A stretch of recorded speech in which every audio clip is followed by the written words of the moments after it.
یعنی آج سے کم و بیش ہزاروں سال پہلے کی بات ہے. کچھ نہیں تھا، چھوٹے چھوٹے پتھریلے ٹیلے تھے، ریت تھی، پتھریلی زمین تھی، اور وہاں پر حضرت اسماعیل علیہ السلام حضرت ابراہیم علیہ السلام پہنچے ننھے سے بچے اور اپنی بیوی کو لے کر اتار دیا. ابراہیم علیہ السلام نے پانی کا مشکیزہ بیوی کے ہاتھ میں دیا اور کھجور کی تھیلی دی، کھجوروں کی تھیلی، اور فرمایا بیٹھ جاؤ. خدا حافظ کہہ کر جب نکلے، اللہ کی طرف سونپ کر، فی امان اللہ کہہ کر، اللہ کے سپرد کر کے جب آپ پلٹے ہیں تو جناب ہاجرہ ننھے سے بچے کو سینے سے لگا کے کھڑی ہو گئی اور پیچھے پیچھے چل دیا اور دامن پکڑ کے کہا میرے سرتاج، اس وادی غیر ذی زرع میں آپ ہمیں کہاں چھوڑ کر کے جا رہے ہیں؟ کس کے بھروسے چھوڑ کے جا رہے ہیں؟ حضرت ابراہیم علیہ السلام نے کوئی جواب ہی نہیں دیا، بلکہ آپ پلٹے بھی نہیں. اگر پلٹوں گا بیوی کا چہرہ دیکھ کر، بیٹے کا چہرہ دیکھ کر، کہیں اللہ کے حکم پر عمل کرنے سے میں پھر نہ جاؤں. حالانکہ یہ نبی کی شان نہیں، یہ نبی کی شان نہیں، لیکن حضرت ابراہیم علیہ السلام کا تقویٰ، اللہ سے محبت کا انداز، پھر نہ جاؤں. تو آپ نے اپنی بیوی کے سوال کرنے پر کہا، جب بیوی نے کہا کہاں چھوڑے جا رہے ہیں، تو حضرت ابراہیم علیہ السلام نے ویسے ہی کہا یہ اللہ کا حکم ہے اور میں تجھے اللہ کے بھروسے چھوڑے جا رہا ہوں. تو حضرت ہاجرہ کے جملے یہ تھے کہ اگر یہ اللہ کا حکم ہے تو آپ جائیے، اللہ میرے لیے کافی ہے. سوچئے، اور آپ بیٹھ گئی ہیں. حضرت ابراہیم علیہ السلام جب بہت دور چلے گئے، جہاں سے نہ ہاجرہ نظر آتی تھی نہ اسماعیل علیہ السلام، تو چونکہ تھے شوہر، ایسا نہیں کہ ایک بیوی کو چھوڑ دیا تو دوسری تو گھر میں ہیں. اللہ اللہ، کیا میاں بیوی کی محبت ہے، کیا پیار ہے. حضرت ابراہیم علیہ السلام جب اتنی دور چلے گئے کہ جہاں سے نہ ہاجرہ نظر آتی ہے بظاہر، نہ اسماعیل علیہ السلام علیہ السلام، اللہ اکبر، تو ہاتھ اٹھا کر کے یوں عرض کرتے، اللہ میں نے اپنی بیوی کو، اپنے بچے کو تیرے سپرد کر دیا ہے، وادی غیر ذی زرع میں چھوڑ دیا ہے. میرے اللہ اب میں دعا کرتا ہوں تو اس کو آباد فرما دے. اور یوں عرض کیا، دیکھو پیغمبر کے جملے اور پیغمبر کی شان، پیغمبر کا مقام. میرے اللہ اس گئے وادی غیر ذی زرع کو آباد فرما دے، اور یہاں ہر موسم کا پھل جو ہے یہاں پر تو پہنچا دے، اور لوگوں کی طبیعت میں ایسی بات ڈال دے کہ لوگ اس طریقے سے یہاں آئے، لوگوں کی توجہ اس طرح ہو جیسے شام کے وقت پرندے اپنے گھونسلوں کی طرف آتے ہیں. حضرت ابراہیم علیہ السلام یہ دعا کر رہے ہیں. آپ غور فرمائیں، یہ دعا ابراہیمی کا صدقہ ہے کہ مکہ آباد ہوا ہے. اور آج بھی آپ وہاں جا کر کے دیکھیں، ہر ملک میں موسمی پھل ملتے ہیں، لیکن مکہ میں آپ کسی بھی موسم میں چلے جائیں، ہر موسم کا پھل آپ کو وہاں پر 12 مہینے ملے گا. اور ابراہیم علیہ السلام نے عرض کیا تھا، میرے اللہ لوگ یہاں اس طریقے سے آئے جس طریقے سے پرندے اپنے گھونسلوں کی طرف آتے ہیں. تو حضرت ابراہیم علیہ السلام کی یہ دعا کیسے اللہ نے قبول فرمائی؟ اللہ اکبر. حضرت ابراہیم علیہ السلام نے پرندوں کا ذکر کیا اور وہ بھی گھونسلوں کی طرف آنے کا ذکر کیا. دیکھو مختلف شہروں میں لوگ جاتے ہیں، کوئی اپنی اپنی کار سے جاتا ہے، کوئی اپنی بائک سے جاتا ہے، کوئی کسی طرح جاتا ہے، لیکن مکے میں جانے کی خاص بات ہے، لوگ گروپ در گروپ آتے ہیں، گروہ در گروہ آتے ہیں، ایک لباس میں اور ایک بولی بولتے آتے ہیں. پرندہ جب گھونسلے کی طرف جاتا ہے تو ہر پرندہ وہی بولی بولتا ہے جو دوسرا پرندہ بولتا ہے. لیکن سبحان اللہ، یہ اللہ کے نبی کی دعا، یہ نبی کا اختیار ہے کہ نبی جو کہتا ہے اللہ نبی کے جملوں کی لاج رکھتا ہے. اللہ اکبر. دیکھیں تو صحیح، بگلے جب جاتے ہیں تو سب سفید لباس میں، سفید انداز میں ایک ہی بولی بولے جاتے ہیں. کوے جاتے ہیں تو پورا گروپ ایک انداز میں جاتا ہے. اسی طرح چڑیے جاتی ہے تو چڑیوں کی بولی ایک ہوتی ہے. لیکن قربان جائیں، ہندوستان کا حاجی، پاکستان کا حاجی، بنگلہ دیش کا حاجی، برطانیہ کا حاجی، امریکہ کا حاجی مختلف بولیاں بولتے ہیں، مختلف کپڑے پہنتے ہیں، لیکن جب وہ مکے کی طرف جاتے ہیں تو ایک لباس میں، کوئی عربی ہو عجمی ہو، وہ عربی ہی بولتے جاتا ہے اور لبیک لبیک کی صدائیں بلند کرتا ہے. اور جب قافلے اتر کر کے حرم محترم میں داخل ہوتے تو یوں لگتا ہے جیسے پرندے اپنے گھونسلے کی طرف آ رہے ہیں، پرندے اپنے گھونسلے کی طرف لوٹ رہے ہیں. یہ کیسے ہوا؟ یہ یقیناً اللہ کا کرم ہے، لیکن یہ میاں بیوی کی محبت کی برکت ہے. حضرت ابراہیم سے حضرت ہاجرہ نے وفا کیا تو اللہ نے میاں بیوی کی اس محبت کی یوں لاج رکھی کہ مکہ جیسا شہر آباد ہو گیا، مکے جیسے شہر کو وجود ملا. لیکن آج کل کیا ہے؟ آج کل عورتوں کا مزاج یہ ہے کہ جب تک کہ شوہر سے لمبی لمبی زبان نہ چلائیں اس وقت تک وہ بیوی نہ کہلائے. سوچو حضرت ہاجرہ کو کہا اللہ کا حکم ہے تو بیٹھ گئی، ایک جملہ تک نہیں کہا. آج کل کی عورتیں ہوتی تو کیا ہوتا؟ اللہ یعوذ باللہ، اللہ رحم و کرم فرمائے. لیکن یاد رکھیں اللہ کا اعلان ہے جیسا شوہر ویسی بیوی. ارے جب شوہر خلیل اللہ ہے تو بیوی جناب حاجرہ ہوگی نا. اور شوہر بگڑا ہوا ہے تو پھر اس کو اچھی بیوی کیسے مل سکتی ہے؟ لوگ چاہتے ہیں کہ میں دنیا کا بگڑا رہوں اور میری بیوی مجھے مل جائے اللہ تبارک و تعالیٰ کی ایک دم وفادار اور فرما بردار کنیز. کیسے ہوگا؟ کیسے ہوگا؟ تم لوگوں کو میلے ٹھولوں میں دھکا دیتے گھومو تمہیں پارسا بیوی مل جائے. العیاذ باللہ، استغفر اللہ. مسلمانوں اپنے حال پہ رحم کرو. تو میاں بیوی میں آپس میں اختلاف آج ہر گھر کی کہانی ہو گئی ہے. محبتوں کے بیج بو، محبتوں کے پودے لگاؤ، آپس میں اختلاف نہ کرو. ہمارے چھوٹے چھوٹے بچوں پر بہت غلط اثر پڑتا ہے جب وہ اپنے ماں باپ کو لڑتا دیکھتے ہیں تو ان میں بھی لڑائیوں کے جذبات پیدا ہوتے ہیں. ہم آپ سوچتے ہیں کہ امام علی مقام امام حسین علیہ جدی و علیہ السلام نے جو ہے اللہ اکبر کربلا میں شہادت پانے کے بعد نیزے پہ قرآن پڑھا. یہ نیزے پہ قرآن کیوں پڑھا؟ نیزے پہ قرآن کیوں سنایا؟ ان کی آنکھ کھلتی تھی تو وہ ماں کو قرآن پڑھتے دیکھتے تھے، ان کی آنکھ کھلتی تھی تو وہ بابا کو قرآن پڑھتے دیکھتے تھے. اور حسین کا بابا تو ایسا قرآن پڑھتا ہے جو کوئی پڑھ ہی نہیں سکتا. ہے کوئی ایسا قرآن پڑھنے والا؟ امام علی مولائے کائنات فرماتے ہیں میں گھوڑے کی ایک زین پر قدم رکھتا ہوں اور دوسرے پر قدم رکھنے سے پہلے پورا قرآن ختم کر لیا کرتا ہوں.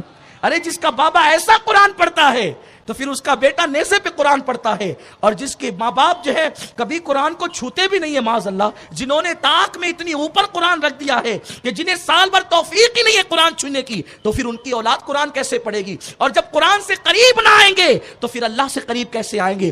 اللہ کے رسول سے قریب کیسے آئیں گے؟ میرے پیارے آقا صلی اللہ علیہ وسلم کے پیارے دیوانوں، تو مردوں کی کیفیت یہ ہو گئی وہ عورتوں کو پیار دینے سے رہ گئے، اور عورتوں کا حال یہ ہوا وہ مردوں کے ساتھ بے وفا ہو گئی. اور مردوں کی کیفیت یہ ہوئی انہوں نے اپنی آنکھوں کو آوارہ کر دیا، انہوں نے اپنے نفس کو آوارہ کر دیا. اور عورتوں کی کیفیت یہ ہو گئی کہ وہ بے حیائیوں کی طرف چل پڑی. اب عورتوں نے اپنے دوپٹوں کو مفلر بنا لیا، پتلی اور باریک لباس فیشن بن گئے. آؤ ذرا دیکھو مصطفیٰ کریم صلی اللہ علیہ وسلم کے ظاہری دور کی عورتوں کی حیا کا عالم کیا تھا، ان کی شرم کا عالم کیا تھا، ان کے تقوی کا عالم کیا تھا. ایک خاتون آتی ہے عرض کرتی ہے یا رسول اللہ صلی اللہ تعالی علیہ وسلم مجھے مرگی کا مرض ہے، آپ میرے لیے دعا فرما دے کہ اللہ میرا مرگی کا مرض ختم فرما دے. آپ غور کریں اللہ اکبر، آج کل وہ لوگ جنہوں نے کلمہ تو پڑھا ہے لیکن مصطفیٰ جان رحمت کی معرفت انہیں چھو کر بھی نہیں گزری، وہ یہ ہذیان بکتے ہیں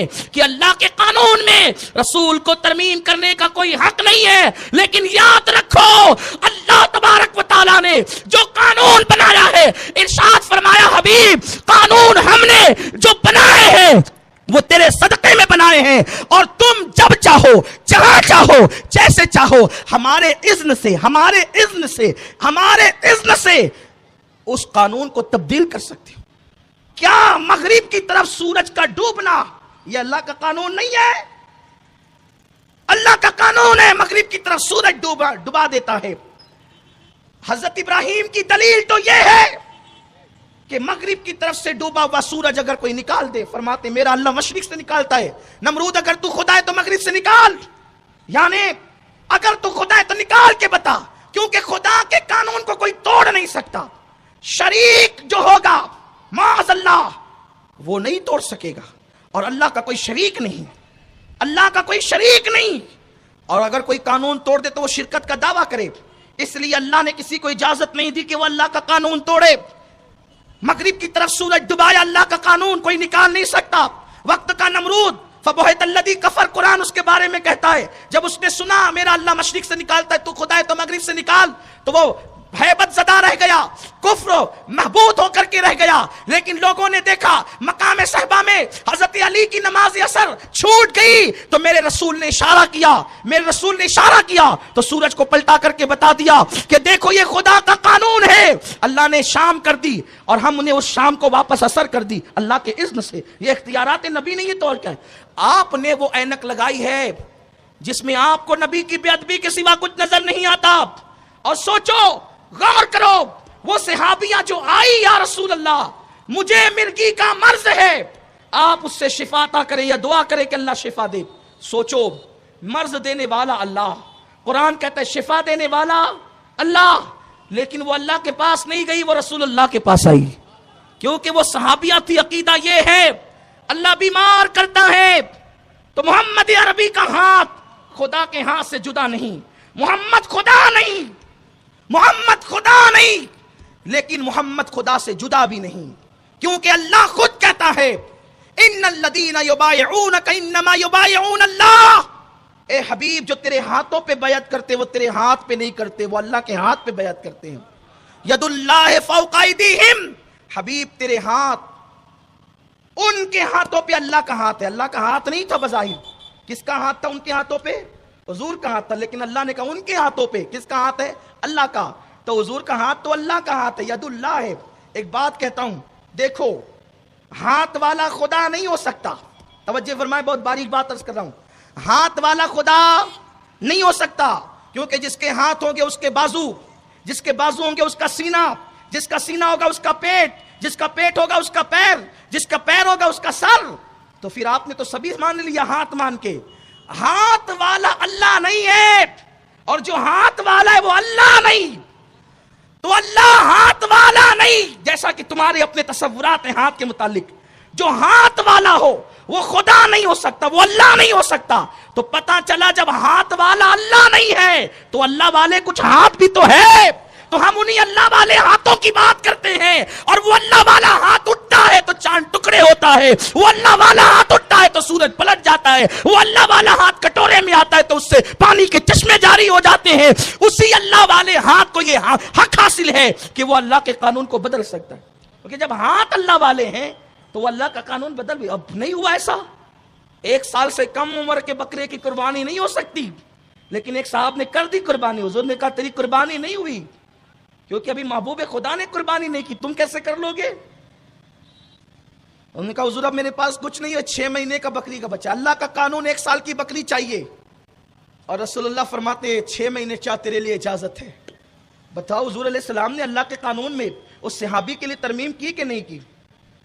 بلکہ ترمیم کہتے اس کو ہے، ترمیم میں عیب اس وقت ہوتا ہے جب لکھے کوئی اور مٹائے کوئی۔